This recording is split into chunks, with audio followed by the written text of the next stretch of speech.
안녕하세요. 제17회 인문주간 행사 진행을 맡게 된 저는 원광대학교 교양교육원의 이혜경이라고 합니다. 반갑습니다.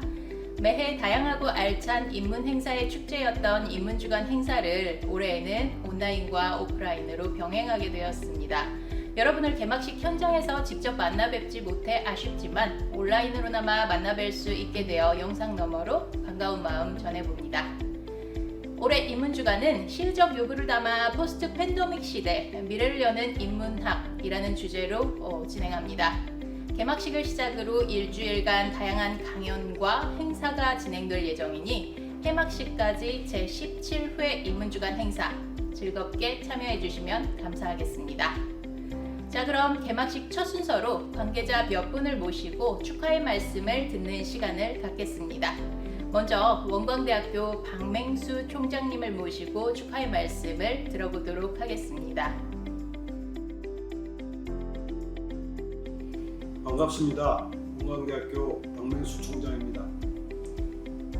먼저 원광대학교 2022 인문주간 행사 개최를 진심으로 축하드립니다. 이번 인문주간 행사 준비를 위해 노력해 주신 한중관계연구원 HK+ 동북아시아 인문사회연구소 지역인문학센터와 마음인문학연구소 구성원들께도 깊은 감사의 말씀을 드립니다. 올해 인문주간의 주제는 포스트 팬데믹 시대 미래를 여는 인문학입니다. 장기간의 팬데믹 사태 이후 어느 정도 일상이 회복되어가는 시점에서 미래를 열어가는 인문학의 위상과 그 역할의 중요성이 크게 부각되고 있습니다. 팬데믹이 어느 정도 잠잠해진 요즘 일상 회복이 팬데믹 이전 상태로의 회귀를 의미하지는 않습니다. 위기는 취약계층을 먼저 타격했고 그 과정에서 우리는 국가 간, 성별, 인종, 직업 등에서의 위계와 불균형을 목격했습니다. 또한 기후변화로 지구온난화가 심화되면서 생태계와 인간사의 시스템이 한계에 도달하고 있으며 과학기술의 급속한 발전에 따라 SF 소설이나 영화가 상상했던 미래 사회가 실제 우리들 삶 속으로 빠르게 다가오고 있음을 실감하고 있습니다. 인류는 계몽주의 시대부터 이어온 인간 중심 세계관의 실패와 맞닥뜨리고 있으며 과학기술로 인한 급격한 사회의 변화에도 대응해 가야 합니다. 인문학은 위기와 변화를 정면으로 관통해 나가는 열쇠가 되고 변화 속에서 새 시대를 열어가는 지지대가 되어줄 것입니다. 팬데믹 이후의 미래를 대비하는 인문학적 성찰의 장으로서 2022 인문주간 행사를 다시 한번 축하드립니다.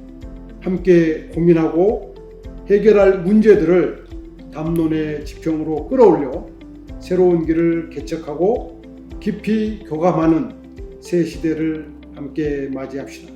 그리고 인문주간 행사에 참여하는 모든 분들이 이 시대에 책임있는 주역이 되길 간절히 기대해 마지 않습니다. 감사합니다. 네, 박맹수 총장님의 뜻깊은 축사였습니다. 감사 말씀드립니다. 다음 축사는 원광대학교 한중관계연구원장님이신 김정현 원장님을 모시고 축하 말씀을 들어보도록 하겠습니다. 예, 안녕하세요. 원광대학교 한중관계연구원과 동북아시아 인문사회연구소를 맡고 있는 김정현입니다. 오늘부터 원광대학교 HK+ 지역인문학센터가 주관하는 제17회 인문주간 행사를 시작합니다. 이 행사는 한국연구재단의 지원으로 일주일간 전국에서 동시에 진행합니다.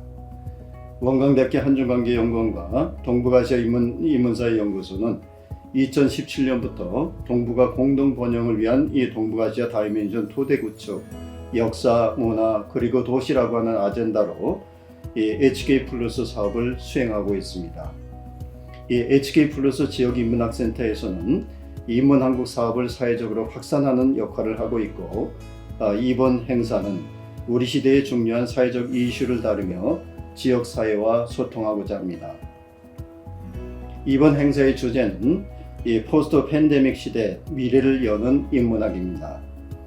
2019년 이후 오늘까지 3년 가까이 지구촌에서 코로나19가 발생하고 팬데믹으로 전 세계의 사람들이 많은 고통을 받았습니다. 이번 코로나19는 각 개별 지역 국가를 넘어서서 세계 전체가 함께 겪은 21세기 문명의 대재난입니다.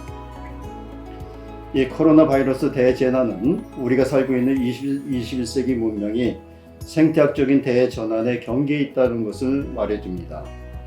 저는 21세기 인류가 직면하고 있는 가장 큰 지구 행성의 위기가 감염병과 지구변화의 문제라고 생각합니다.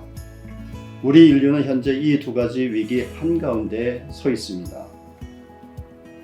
우리는 코로나 팬데믹으로 거대한 문명사적인 변화를 겪고 있습니다. 다행히 최근에는 각 지역 국가에서 끝이 보일 것 같지 않던 코로나 팬데믹이 조심스럽게 출구를 예상하는 상황으로 가고 있는 듯합니다. 지난 3년 가까이 팬데믹의 발생과 확산은 우리의 일상적인 삶과 세계에 많은 변화를 가져왔습니다. 팬데믹은 공동체 생활에서 물리적 거리두기뿐만 아니라 인간 사이의 친밀성에서도 심리적 거리를 만들어냈습니다. 부모와 가족을 만나지 못했고 지인과 친구를 만나는 것도 학교나 도서관, 직장에 나오는 것조차 불안했습니다. 모든 사회적 접촉이나 모임, 학술회의 등도 디지털 공간에서 주로 비대면 형식으로 이루어졌습니다. 팬데믹은 우리의 일상을 정지시켰고 방역과 봉쇄, 격리를 반복하며 팬데믹 피로 현상을 야기했고 지구적 자본주의 경제체제에도 지대한 영향을 주었습니다. 인간이 만들어낸 현대 문명이 팬데믹 앞에서 속절없이 정지되었습니다. 이탈리아 철학자 조르도 아감베의 말처럼 인간은 마스크를 쓴 얼굴 없는 인간이 되고 말았습니다. 조심스러운 예측이긴 하지만 얼굴 없이 살아간 팬데믹 시대에 이제 그 어두운 시대의 터널도 지나가고 있는 듯합니다. 팬데믹의 출구에 가까이 다가서고 있는 현재 우리는 그동안 팬데믹이 가져온 사태에 대해서 보다 깊은 성찰을 할 필요가 있습니다. 세계 각국에서 인권과 국가 통제의 문제, 또 자유와 의료 방역의 문제, 생명 보존과 경제적 생존 문제, 국가의 디지털 통제와 개인의 사적 정보 보호의 문제 등 수많은 문제들이 제기되었습니다. 포스트 팬데믹 시대에 그동안 제기된 우리 시대의 문제뿐만 아니라 우리가 지금까지 유지해왔던 현대 문명의 문제, 우리의 삶의 태도, 또 지구 행성의 생명 생태학적인 문제, 환경 위기 문제 등 많은 문제들을 다시 물을 필요가 있습니다. 우리는 지구적 차원의 감염병인 팬데믹을 겪으며 우리 모두가 같은 배에 타고 있다고 하는 사실과 앞으로도 발생할 수 있는 이와 같은 감염병의 발생 가능성에 대해서 전 세계가 함께 준비해야 한다고 하는 당위적 사실을 확인했습니다. 자국 중심주의가 아니라 세계 시민의식이 필요하다고 하는 사실을 절박하게 깨달았습니다. 철학자 지젝이 말하고 있듯이 우리는 그동안 너무나 빠르게 세계를 변화시키고자 했었습니다.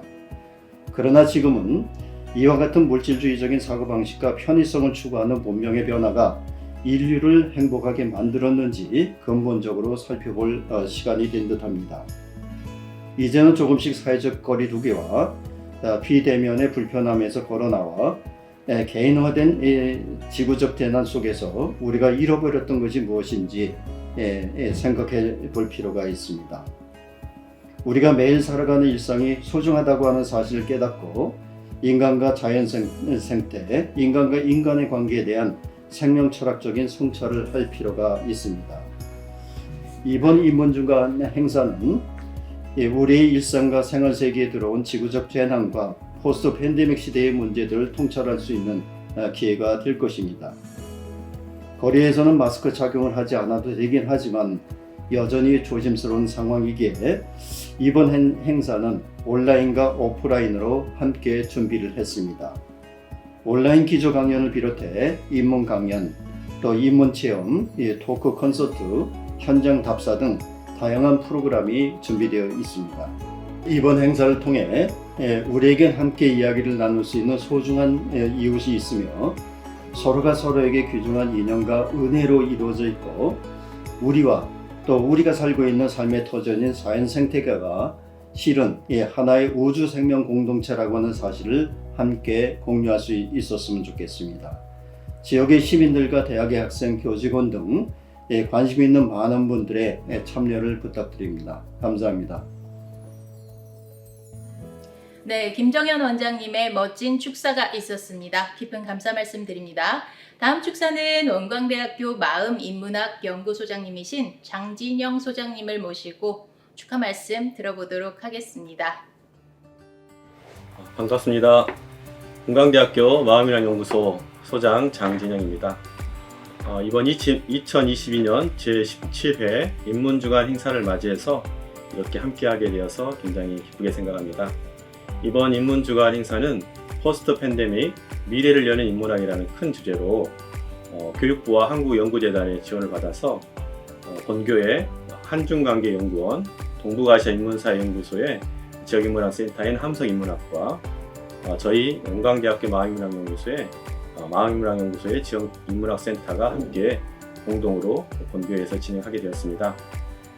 저희 연구소는 2010년 인문왕국 지원 사업에 마음인문학이라는 아젠다가 선정이 되어서 지금까지 10년 1기 사업을 마무리하고 2020년부터는 2기 사업으로 혁명의 마음인문학이라는 큰 주제로 2기 사업을 진행하고 있습니다. 저희 연구소에서는 마음에 대한 근원적 성찰, 그리고 인간과 세계에 대한 통합적 이해, 또 세상의 다양한 문제에 대해서 치유와 대화를 위한 실천적 대안을 마련하기 위해서 노력하고 있습니다. 이러한 노력의 근거에는 오늘날 우리가 인류 문명이 갖고 있는 총체적인 위기, 인간의 내면으로부터 기후 환경에 이르는 외적인 모든 분야에 있어서 이 문명사회가 갖고 있는 한계에 대해서 깊이 성찰하는 과정에서 그 근원의 문제의 해결을 우리는 마음의 문제에서 찾아야 되겠다라는 그 결론을 내리고 마음의 문제로부터 이 문제들을 되짚어가는 노력들을 진행하고 있습니다. 우리는 늘 마음을 가지고 살아가고 있고 누구나 마음을 떠나서는 살 수 없습니다. 또 마음을 통해서 좋은 일도 많이 할 수 있고요. 마음을 통해서 행복한 일도 만들어내고 있습니다. 하지만 마음을 잘못 쓰게 되면은 많은 불행한 일들을 자초하기도 합니다. 지금 이 코로나 시기 또 팬데믹 시대를 맞이해서도 우리가 마음을 어떻게 갖냐에 따라서 지금 이 어려운 힘든 시기를 잘 이겨낼 수도 있는 것이고 또 우리가 또 새로운 미래를 개척해 나갈 수 있는 좋은 기회가 된다고 생각합니다. 이번 인문주간 행사는 포스트 팬데믹 시대에 마음을 캐다라는 소주제를 가지고 저희도 마음을 상담하고 또 실제 현장에서 실천할 수 있는 프로그램들도 함께 제안해 보고자 합니다. 이번 마음인문학연구소에서 진행하는 인문주간 행사의 프로그램에도 많은 분들이 동참해 주시고 아무쪼록 어려운 시기에 마음의 희망과 용기와 더 큰 미래에 대한 꿈을 잃지 아니하시고 행복한 미래를 개척해 나갈 수 있는 소중한 계기가 마련되었으면 좋겠습니다. 끝까지 인문주간 행사를 통해서 함께 해주시고 앞으로도 많은 성원과 응원 부탁드리겠습니다. 감사합니다. 네, 장진영 소장님의 축사 말씀까지 잘 전해들었습니다. 바쁘신 와중에도 우리 인문주간 행사를 직접 찾아주시고 축하의 마음을 보내주신 덕분에 인문주간이 더욱 풍요롭게 완성될 것 같습니다. 다시 한번 깊은 감사 말씀 전합니다. 자, 이어서 강원대학교 철학과 명예교수이신 이광래 교수님의 기조 강연이 준비되어 있습니다. 이광래 교수님은 고려대학교 철학과와 동대학원에서 철학을 전공하시고 단연간 강단에서 철학을 강의하셨습니다. 한국 일본 사상사학회 회장직을 지내시기도 하였고 현재도 강원대학교 철학과 명예교수 및 중국 랴오닝 대학, 러시아 하버롭스크 경법대학의 명예교수로서 의미 있는 활동을 이어나가고 계십니다. 저서 및 역서로는 미셸 푸코, 광기의 역사에서 성의 역사까지, 고갱을 보라, 욕망에서 영혼으로, 외에도 40여 권이 있습니다. 이광래 교수님의 말씀은 미증유의 위기의 시대를 지나고 있는 우리에게 미래의 인문학이 어떠한 방향으로 나아가야 할지 사유의 시간을 만들어 주실 것입니다. 이광래 교수님을 모셔보겠습니다. 안녕하십니까. 강원대학의 이광래입니다.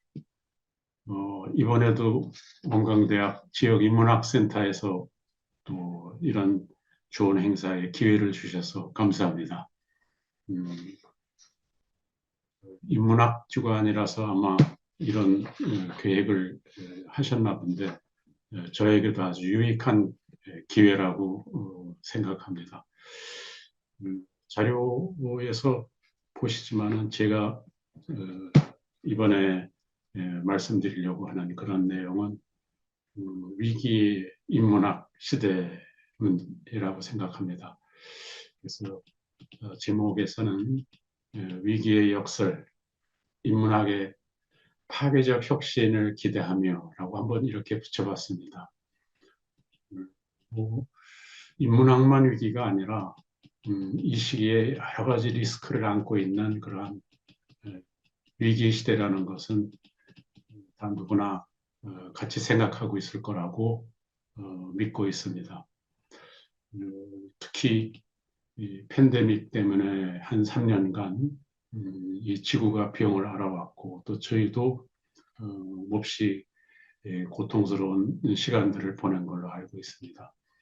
다 처음 해보는 경험이겠죠. 그래서 첫 번째 수호 주제를 저는 미중의 위기라고 붙여봤습니다. 그 미중의 위기와 그것에 대한 역설을 제 나름대로 정리를 해봤습니다. 그야말로 세계적 위기죠. 저희가 겪고 있는 것은 무엇보다도 디지털 시대가 인문학자들에게는 그동안에 여러 가지 위기감을 갖게 해왔기 때문에 위기라고 생각했던 것이고 거기다가 느닷없이 닥친 그 코비드 시대에 또 저희 일상을 제약하는 그런 질병 환경이 디지털 환경과 겹쳐서 저희에게 위기로 느끼게 하지 않았습니까? 그것만도 괜찮은데 금년에 특히 모두가 느낄 수 있는 급격한 기후환경 변화. 그래서 기후환경도 이제까지 인류가 경험해보지 못한 위기감을 점점 증폭시키고 있다고 생각합니다. 이렇듯 저는 삼중의 복합위기가 그야말로 저희에게 위기의 시대를 실감하게 하는 그러한 환경이라고 생각합니다. 다시 말씀드려서 인문학자들에게는 디지털 환경, 또 모두가 겪는 질병 환경, 또 전 지구가 겪는 기후 환경, 이 세 가지가 겹친 그러한 위기 속에서 인문학은 또는 인문학자들에게는 과연 인간이란 무엇인가? 라고는 인간의 정체성에 대한 그러한 모두의 질문 앞에 소환됐다고 생각합니다. 그래서 인간의 정체성에 대한 근본적인 질문이 이 시기에 한꺼번에 던져진 것이 이게 세계적 위기 또 그리고 그것에 대해서 인문학자들이 처음 느끼는 그런 미중유의 처음 경험해보는 그런 위기라고 생각합니다. 잘 아시다시피 인문학은 본래 인간의 정체성에 대해서 그야말로 내면의 정신으로 다시 말해 영혼으로 문답하는 그러한 인간학이라고 저는 생각합니다. 그야말로 영혼의 인간학이죠. 그런데 이런 위기 속에서 과연 우리가 이러한 영혼의 인간학의 그 역할을 제대로 할 수 있을지 정말 의심스럽습니다. 모든 생활 환경이나 시스템이 디지털 환경으로 인해서 영혼의 불모지가 되어가고 있는 안타까운 그러한 현실입니다. 한마디로 딥 체인지의 그러한 변화 속에 우리 모두가 특히 인간의 영혼이 내몰리고 있다고 생각을 합니다. 이러한 디지털은 우리가 경험해보지 못한 거대한 하나의 정신적 쓰나미라고 저는 생각합니다. 그래서 이것을 좀 과도하지만 저는 디지털 싹쓸이, 디지털 스위핑이라고 이렇게 말을 붙여봤고, 또 그런 현상은 영혼의 개기일식이 일어나고 있는 현상이다. 이 인간을 다 어둠 속에 덮어버리는 토탈 에클립스가 일어나는 그러한 현상이라고 저는 생각합니다. 그야말로 영혼이 과연 살아서 머무를 수 있는 그런 곳이 있을까? 또 이러한 그 디지털 싹쓸이의 상황 속에서 인간이 어떻게 견뎌낼 수 있을까 하는 그 여력조차 과연 남아있을까 의구심이 갑니다. 저뿐만 아니라 많은 사람들이 미래 세대는 디지털이 결정한다고는 디지털 결정론을 믿고 있습니다. 믿고 싶지 않지만 과연 미래 세대는 디지털이 모든 것을 결정할까요? 디지털이 현재 우세종이 된 것은 부인할 수 없는 그러한 사실입니다. 아마도 시간이 갈수록 점점 더 디지털을 결정론자들의 세상이 되지 않을까라고 저도 합니다. 그런 세상에 과연 지금까지의 인문학, 저는 이것을 부정적으로 칸막이 인문학이라고 생각합니다. 문사철 각각 다 칸막이가 아주 견고하게 쳐져 있기 때문에 칸막이 인문학, 이런 인문학에서 미래에는 과연 이 디지털 세대가 좋아할까? 그런 칸막이를 찾을 미래 세대가 과연 있을까? 그러한 진부한 그러한 사람을 미래에도 기대해도 괜찮을까? 정말 염려스럽고 걱정스럽습니다. 이대로라면 저와 같은 아니면 제 주변의 인문학자들과 같은 AI 문맹자들, 저는 물론 AI 문맹자에 가깝습니다. 칸막이 세대입니다. 이런 세대는 시간이 지날수록 AI 세대와 인문학적 갈등을 피할 길이 없습니다. 미래는 누가 뭐래도 AI 인문학이 상당한 위력을 떨칠 그러한 세대라고 예상할 수 있습니다. 아날로그 인문학, 칸막이 인문학은 아날로그 인문학이지 않습니까? 이런 아날로그 인문학은 이미 가상인간들과 갈등으로 인해서 여러 가지 정체성 위기에 직면해 있다고 생각합니다. 버추얼 휴먼은 지금은 아마 초기라고 보이지만 시간이 갈수록 리얼 휴먼보다 못지않은 능력을 가지고 또 그 이상의 활동을 하면서 버추얼 휴먼은 리얼 휴먼을 아마 위기 속으로 몰아넣을 것이라고 짐작할 수 있습니다. 소위 이른바 칸막이 인문학, 저는 영어로는 한번 Partitioning Humanities라고 한번 잡아봤습니다. 이런 칸막이 인문학은 잠재적인 경쟁 상대인 미래의 AI 인문학이나 AI 플랫폼, 이런 것을 검증할 수 있는 그런 수단조차 아직 마련하고 있지 못합니다. 또 저뿐만은 아니겠습니다만은 이러한 갇힌 인문학, 칸막이 인문학은 이런 바뀌는 외부 환경들에 대한 견뎌낼 수 있는 백신도 없습니다. 또 항체도 미처 가지고 있지 못합니다. 왜 그럴까요? 칸막이 때문이라고 저는 생각합니다. 디지털 세상은 다른 말로 표현하면, 심하게 표현하면 디지털 원형 과목, 디지털 파놉티콘이라고 생각합니다.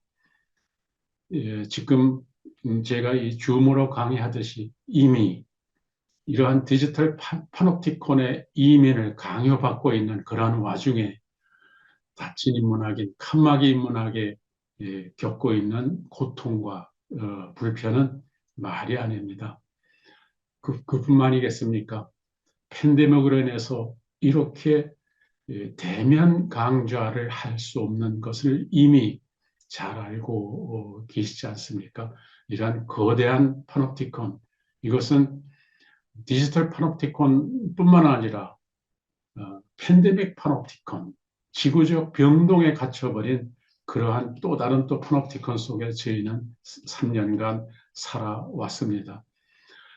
디지털로 인한 영혼의 객일식, 또 팬데믹으로 인한 우리 신체의, 육체의 부분적인 부분일식, 이러한 이중의 밀폐 환경이 위기의 불안감을 더욱더 고조시키고 있는 마당에 매일같이 달라지는 지구 환경의 악화, 그야말로 지구 종말이 보일 듯한 이러한 기후변화가 또 역시 한번 위기감을 더욱더 증폭시키고 있습니다.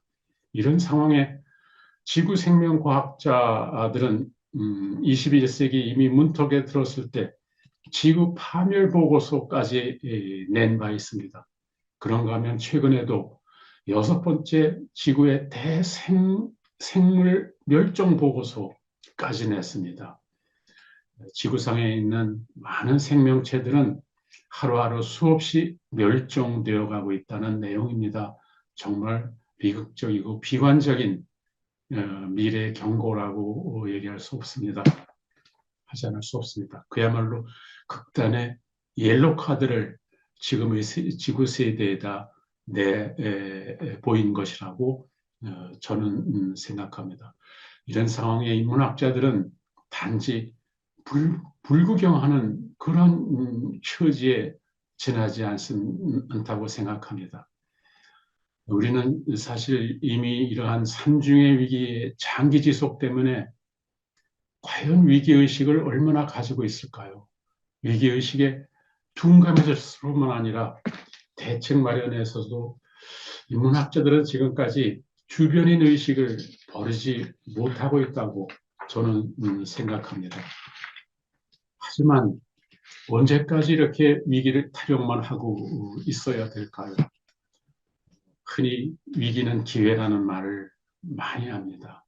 이러한 칸막이 인문학의 현주소가 물론 아주 중층적으로 결정되어 온 그러한 위기의 임계 상황이면은 부인할 길이 없습니다. 더욱이나 염려스러운 것은 위기를 탈출할 수 있는 나침반도 인문학은 아직 속 시원하게 찾아내고 있지 못합니다. 용기 있게 인문학의 닫힌 인문학의 칸막이를 열고 나가려고 하지도 않습니다. 마치 플라톤이 일찍이 동굴의 비유에서 적절하게 비유했던 그 제수들의 모습, 또 제수들의 세상을 보는 눈, 이게 아직도 저희 인문학자들의 세계관이고 안목이 아닌가, 이런 염려스러운 생각을 하지 않을 수 없습니다. 하지만 위기는 영원히 지속될 수는 없습니다. 영혼은 아무리 계기일식 속에 헤매고 있다 하더라도 결국은 또 빛을 기다릴 수밖에 없습니다.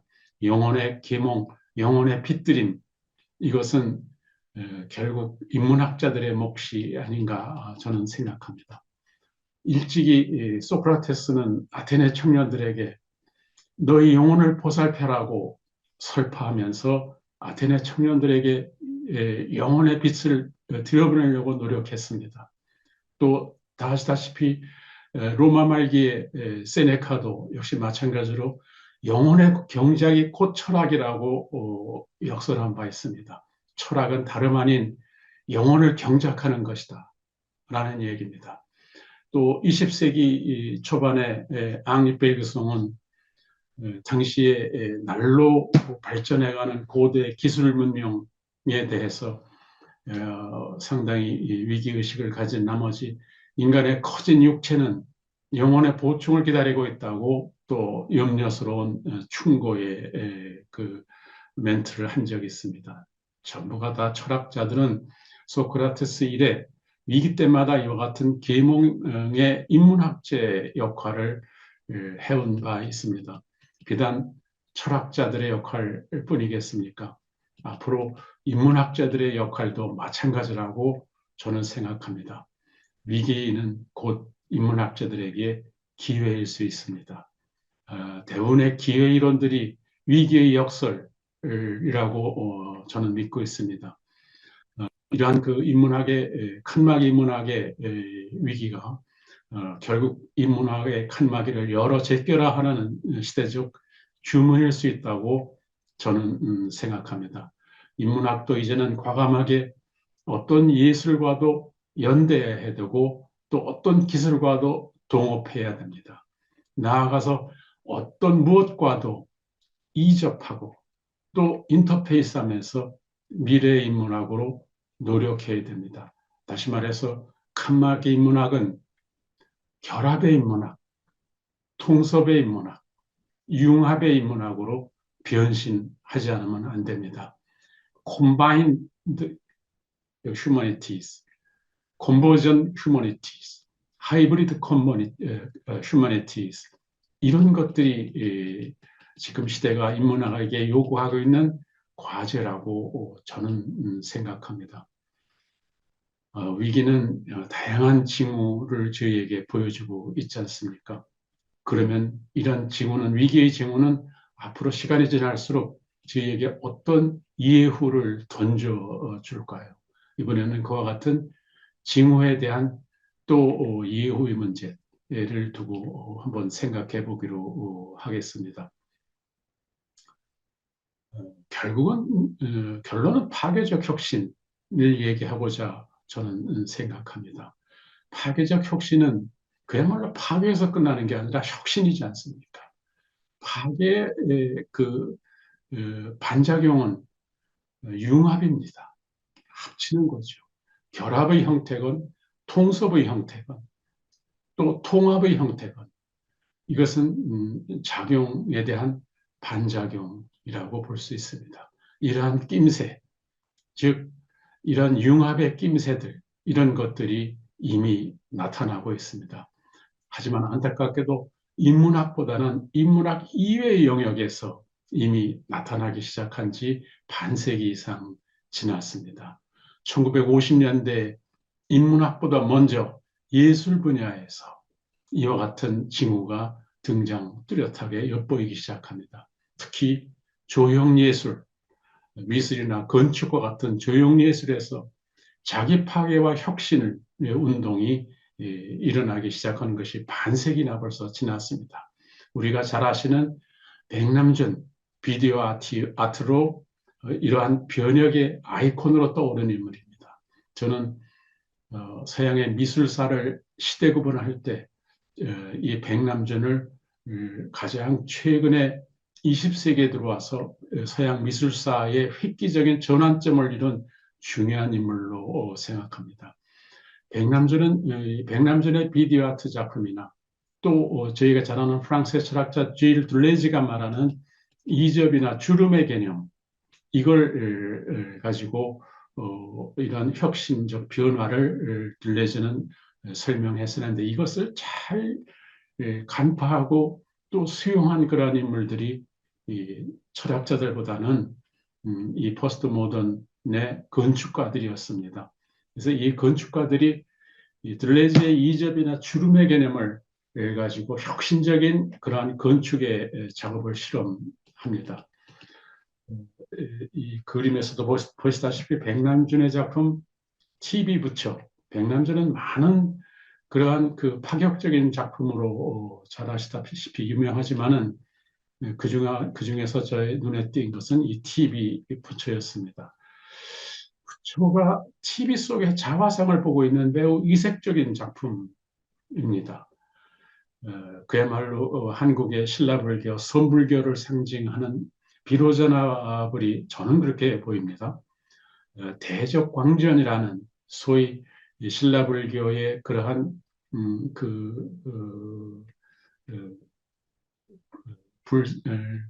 불교의 절 안에서 앉아 있는 그러한 비로자나불입니다만은 여기서는 절이 아닌 중생의 사바세계에 나와 앉아서 TV를 보고 있는 부처의 모습입니다. 그것도 TV 속에 자화상을 보고 있는 겁니다. 상당히 비유적이고 시사하는 바가 굉장히 많다고 저는 생각합니다. 이 비로자나불이라고 보는 이유는 그야말로 이 유비쿼터스적인 그러한 부처죠. 온 세계에 이 부처님의 그 정신을 비추는 그러한 그 동시 편재적인 역할을 가지고 있는 부처라고 생각을 하죠. 그러한 기능을 유비쿼터스적인 그러한 역할을 상징하는 게 TV 아니겠습니까? TV 속에 자신의 얼굴을 비추는 자화상의 모습이 이 작품에 시사하는 그러한 그 포인트라고 저는 생각합니다. 뿐만 아니라 또 앞서 말씀드린 대로 많은 그 오늘날의 건축가들, 들레지의 영향을 받은 건축가들의 작품들이 소위 장르의 샐러드를 이 사람들은 조형물을 통해서 실험하고 있다. 저는 그렇게 생각합니다. 캐나다 출신의 미국의 건축가인 프랭크 게리나 지금 아주 서양의 건축의 대명사가 될 만큼 활발하게 활동하고 있는 덴마크의 비아케 잉겔스 같은 건축가들. 이 사람들의 작품은 그림에서도 보시지만은 이접의 모습이고 주름의 모습입니다. 그야말로 처음 보시는 아주 상이한 형태들의 결합 건축물들이라고 볼 수 있죠. 프랑크 게리는 이접의 상징이죠. 기존의 고전적인 낡은 건물 옆에다가 새로운 형태의 아이디어를 발휘해서 건물을 붙여놨습니다. 또 비아케 잉겔스는 아래에서 위로의 주름을 잡았습니다. 그래서 비아케의 건물은 이접이 아니라 주름의 형태를 상하로 나타내주는 그러한 작품들입니다. 처음 보시는 분들에게는 상당히 이색적이고 좀 낯설어 보이시겠지만은 건축 분야에서는 이미 흔한 현상이라고 볼 수 있습니다. 오늘날의 현대 건축의 가장 그 선구자들은 이와 같이 이접과 그 주름 이것을 저의 나름대로 창의적으로 발현시키는 그러한 분위기 속에 있다고 볼 수 있습니다.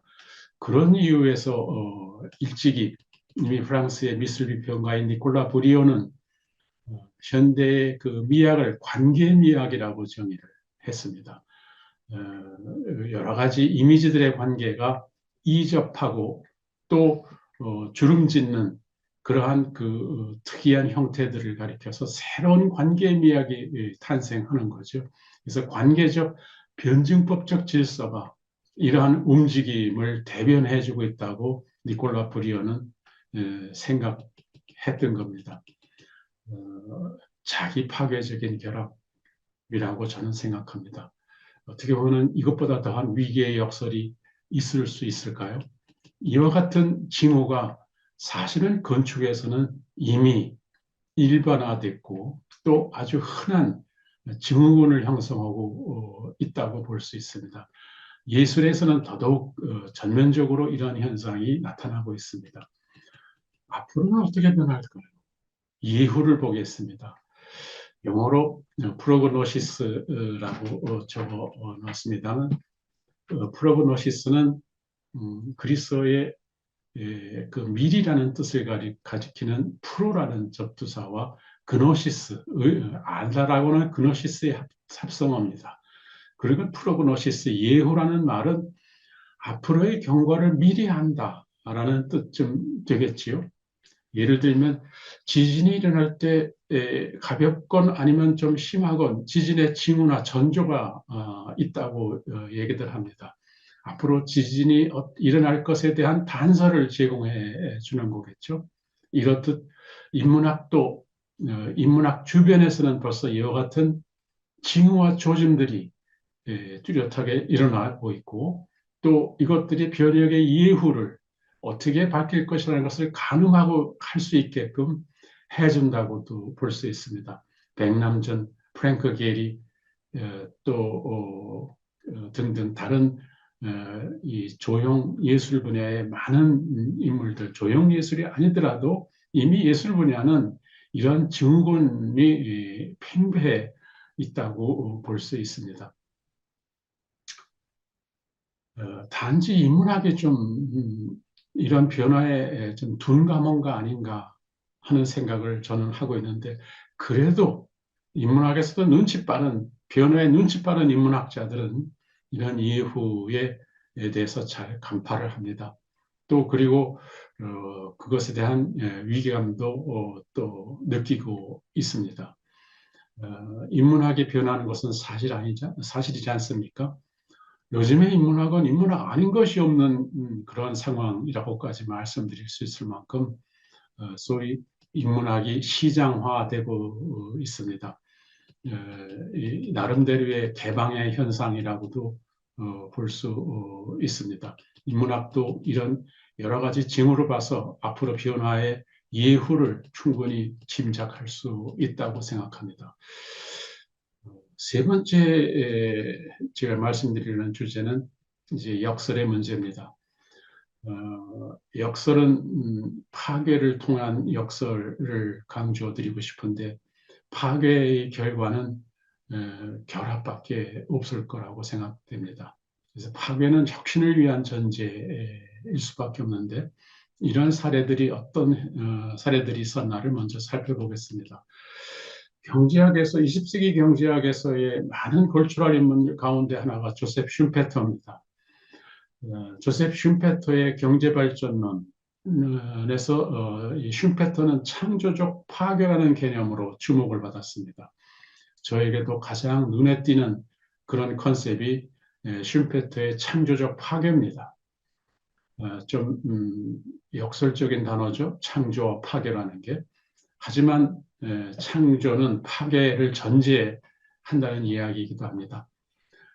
여기에는 자기 파괴적인 기술 혁신, 이것을 전제해서 슌페터는 전개하는 그러한 개념들입니다.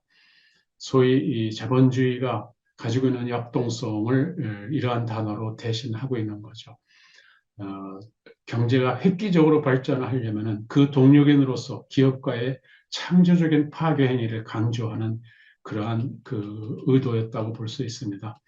오늘날 21세기에도 비슷한 주장을 하는 그런 경영학자가 있습니다. 하버드 대학의 클레이톤 크리스텐슨, 2년 전에 죽었습니다만은, 크리스텐슨은 점진적 변화가 아니라 모든 것을 다 붕괴시켜버리는 그 파괴적 혁신, 존속적 혁신 가지고는 이러한 새로운 변화를 감당할 수 없다고 역설합니다.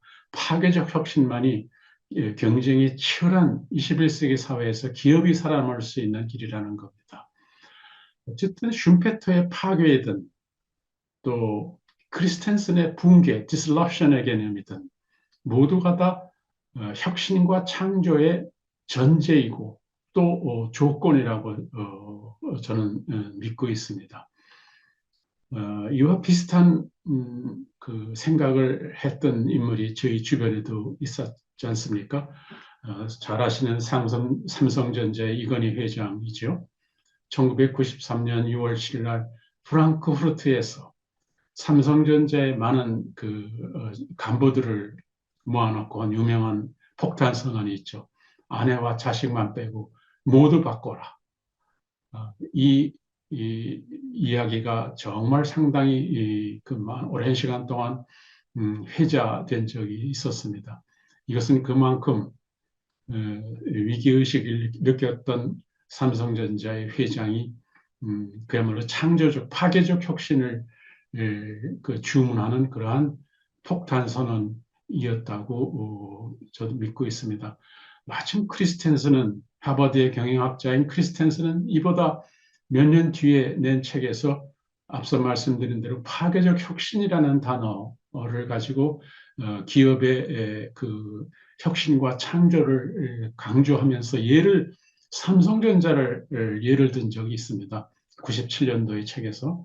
그래서 이 삼성전자는 이러한 파괴적 혁신을 감행하지 않으면 이러한 경쟁력은 10년도 못 가서 세계 1위 자리를 내줄 것이다라고 삼성전자를 콕 집어서 경고를 한 적이 있습니다.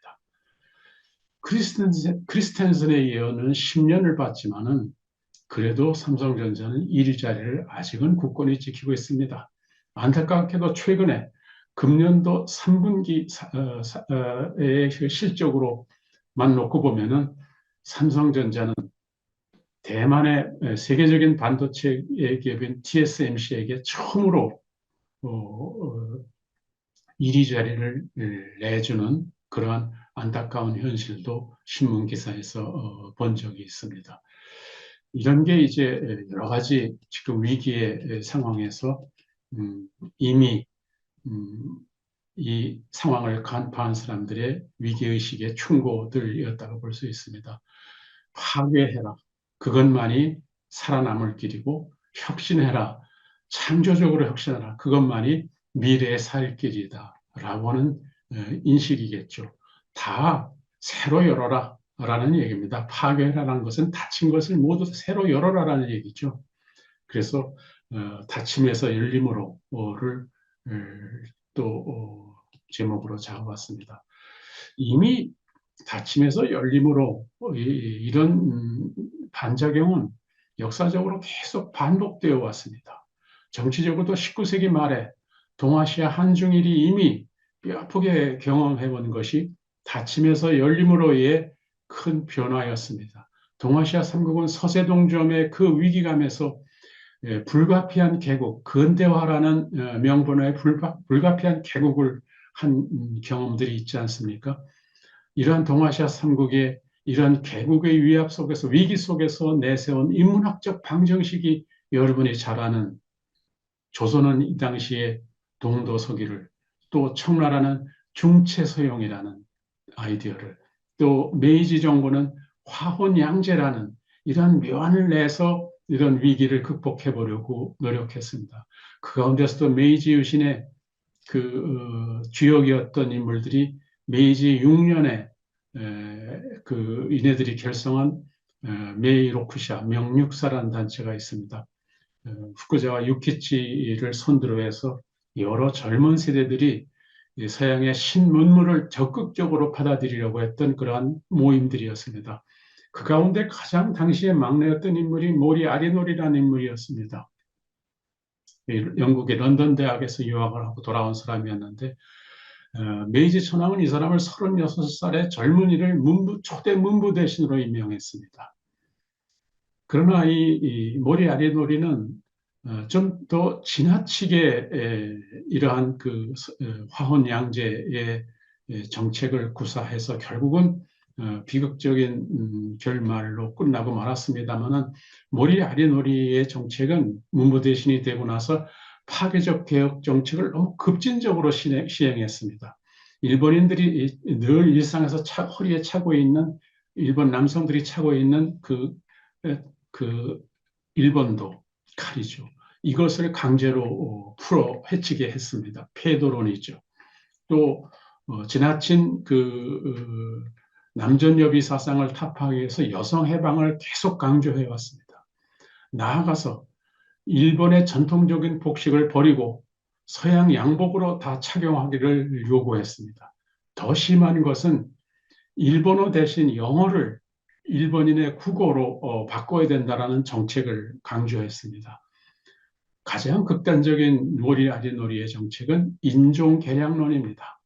보다 빠른 시간 내에 일본을 서양화, 근대화하기 위해서는 아예 일본 인종 자체를 개량하는 방법으로 서양인과의 결혼을 강조했던 겁니다. 젊고 유능한 인재들을 뽑아서 모리 아리노리는 주로 미국으로 유학을 보내면서 떠나는 환송식에서 주문하기를 3년 안에 현지인들과 결혼해서 파란 눈의 자녀를 가지고 귀국하라고 이야기했을 정도로 인종 개량을 강조했던 인물입니다.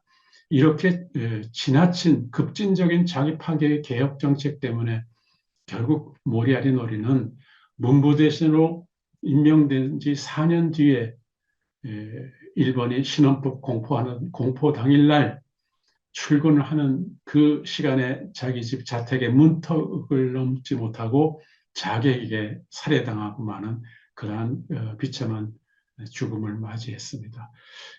어쨌든 이러한 동아시아 3국은 저마다의 서세동점의 위기 속에서의 인문학적 방정식을 가지고 대책을 세운 경험을 한 바 있습니다. 자기 파괴적 혁신을 통해서 나라를 열어보려고 하는 개국의 노력들이었다고 볼 수 있습니다. 하지만 그게 19세기 말, 얼마 지금부터 멀지 않은 그때가 처음은 아닙니다. 이미 우리가 역사에서 배운 17세기 초에 마테오 레치의 천주시리도 저는 그것에 대한 하나의 선행 예라고 생각을 합니다.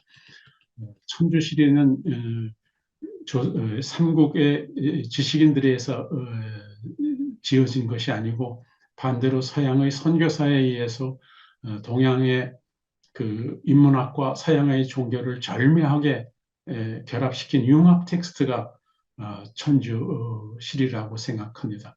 이것은 그야말로 유교의 인문학, 유교 인문학이 소위 열림의 묘수를 배운 그러한 하나의 선례였다고 저는 생각합니다. 이제 마지막으로 반항적 결합으로서의 이접의 문제를 가지고 저의 기초 강연의 내용을 마치도록 하겠습니다.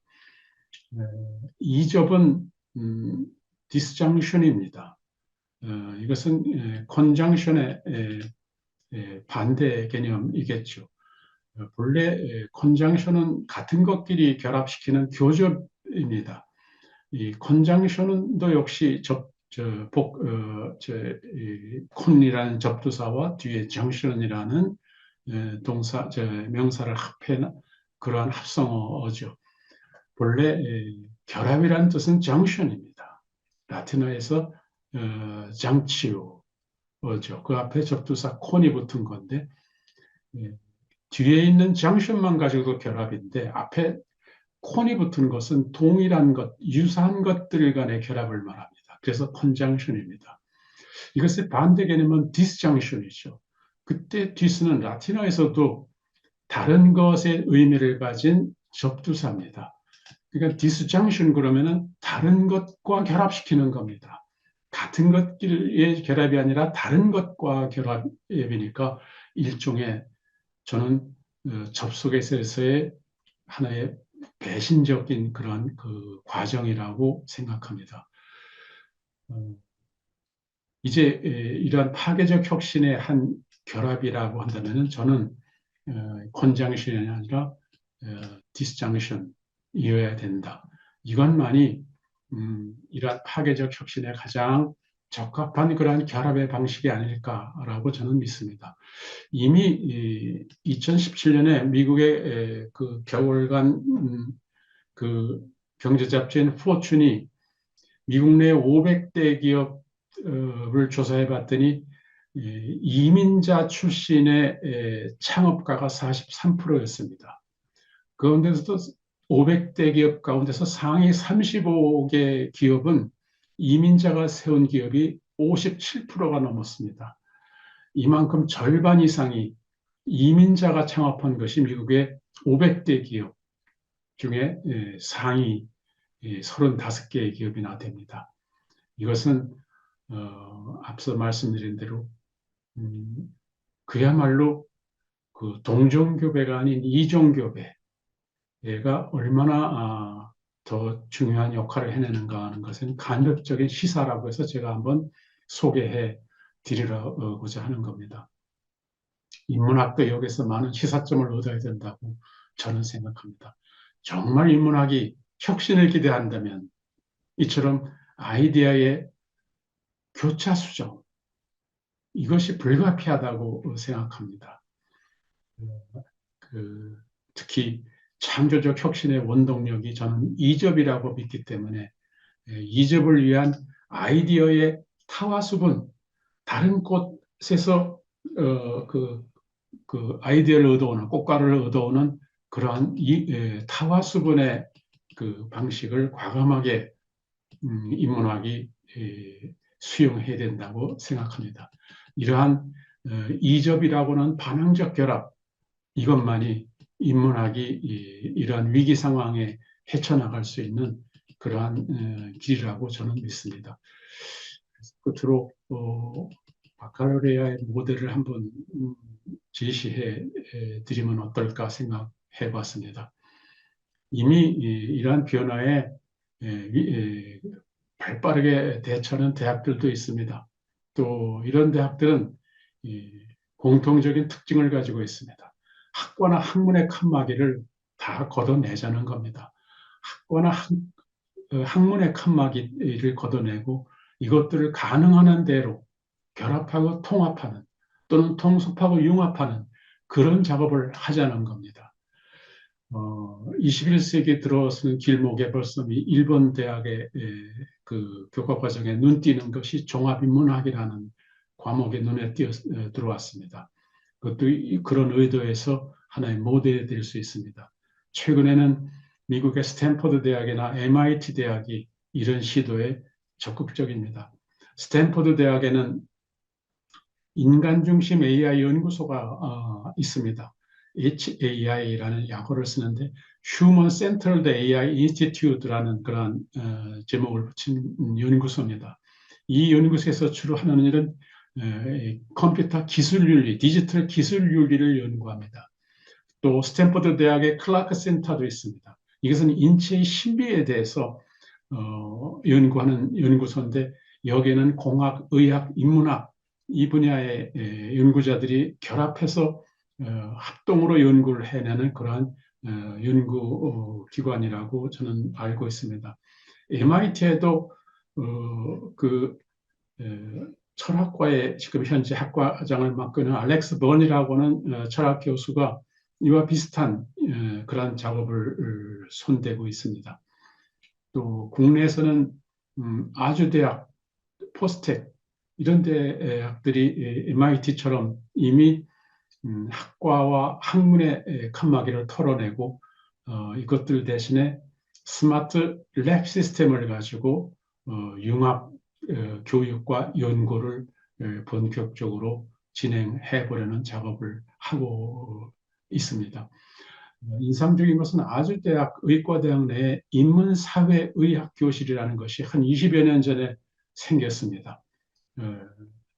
그 대학의 이종찬 교수님이 주도해서 이미 20여 년 전에 인문사회의학교실, 의과대학에서 그 의료 연구진들이 만든 그러한 교실입니다. 의학교실인데 그 앞에 인문, 사회를 앞에 붙여놨습니다. 그리고 저에게도 이미 20여 년 전부터 여러 가지 제안을 해온 바 있습니다. 이렇게 그 이미 물꼬가 트이고 또 학문에서의 칸막이를 걷어내고 결합과 통합, 통속과 융합을 하려는 그러한 작업들을 시작하고 있다고 생각을 합니다. 근데 이 바칼로레아를 굳이 마지막에 한번 언급해 드리고자 하는 것은 이미 프랑스는 1808년도에 나폴레옹이 한 일 중에 아마 저는 제일 잘한 일이라고 생각하는데 대학 입학 자격 시험 제도 바칼로레아라는 제도를 만들어서 지금까지 변함없이 시행하고 있습니다. 이것은 내용은 그야말로 그냥 철학 시험입니다. 여러 가지 밑에 이제 참고 자료를 내드렸습니다만은 자료에서도 보시다시피 고등학교 3학년 학생들이 대학을 진학하기 위해서 적어도 이런 문제 정도는 열린 사고, 열린 지성을 가지고 인문학적으로 답할 수 있어야 된다라고 하는 생각에서 매년 바칼로레아라는 이러한 입시 제도의 시험 제도를 가지고 있습니다. 문제에 제시해 드린 것을 보시면 알겠지만 이것은 그야말로 융합된 그러한 사고방식을 가지고 있지 않은 열린 사고를 하지 않은 학생에게는 답하기 어려운 그런 문제들입니다. 적어도 이런 문제로 대학을 입학 자격을 물을 수 있는 나라가 부럽습니다. 우리에게도 이러한 바칼로레아식 교육 플랫폼이 이제 더 이상 늦춰져서는 안 된다는 안타까움에서 마지막으로 위기의 대안으로서 한번 이런 제안을 해드리고자 하는 겁니다. 오늘 여기까지 들어주셔서 감사합니다. 제 기조 강연은 이것으로 마치도록 하겠습니다. 감사합니다. 네, 그동안 겪어보지 못했던 복합적인 위기가 오히려 인문학이 새롭게 나아갈 수 있는 기회가 될 것이라는 말씀이 마음에 와닿는 것 같습니다. 교수님의 말씀대로 시장 인문학이 범람하고 다친 사고를 기르는 인문학에 대한 반성이 필요할 때, 그리고 자기 파괴적인 혁신을 통해서 새로운 인문학과 교육을 모색해야 할 때라는 생각이 듭니다. 개막식의 마지막 순서로 원챔버 앙상블의 축하 공연이 이어질 텐데요. 원챔버 앙상블은 클래식 음악을 연주하는 지역 예술인들로 이루어진 팀입니다. 단장이자 첼리스트인 김소정을 중심으로 10명 남짓 되는 연주자들이 속해 있고, 각자의 색을 가지고 있는 우리 연주자들이 한마음으로 듣기 좋고 편안한 음악을 연주해 연주자와 관객과의 거리를 좁히고 함께 앙상블, 조화를 이루고 싶다는 취지에서 원챔버 앙상블이라는 이름을 붙였다고 합니다. 오늘 인문주간 개막식에는 첼리스트 김소정, 플루티스트 박창수, 피아니스트 나혜리가 트리오로 구성하여 연주한다고 합니다. 사계절 중 가을은 비교적 짧아 더욱 특별하게 다가오는데요. 원챔버 앙상블이 이번 인문주간 개막식을 축하하기 위해 가을과 잘 어울리는 다양한 느낌의 음악들을 준비했다고 합니다. 편안한 기분으로 차 한잔 마시며 듣기 좋은 가곡, 10월의 어느 멋진 날에, 그리고 센치한 기분과 잘 어울리는 재즈 음악, Fly Me to the Moon, 그리고 성공적인 인문주간 행사를 기원하는 의미에서 화려한 축제에 잘 어울리는 오페라 카르멘 중 프렐류드 등 여러 음악을 준비했다고 합니다. 여러분의 감성을 데워줄 우리 원챔버 앙상블의 공연을 보고 오시겠습니다.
네, 이렇게 오늘 준비한 개막식 행사를 모두 끝마쳤습니다.